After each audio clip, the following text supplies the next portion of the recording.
Hoje eu te trago uma daquelas ideias simples, absolutamente encantadoras. Um arranjo de Natal feito com potes de vidro, juta, canela, verdinhos e muito amor.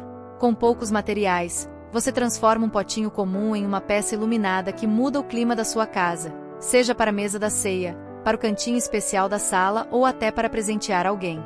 E se você é empreendedora, olha, essa ideia é perfeita para vender. Linda, tradicional e com aquele toque artesanal que todo mundo ama no Natal. Simples de fazer, rápida e com lucro garantido. Use sua criatividade. Varie as cores, os enfeites, os laços. Cada detalhe deixa o arranjo ainda mais especial e exclusivo. Gostou da dica?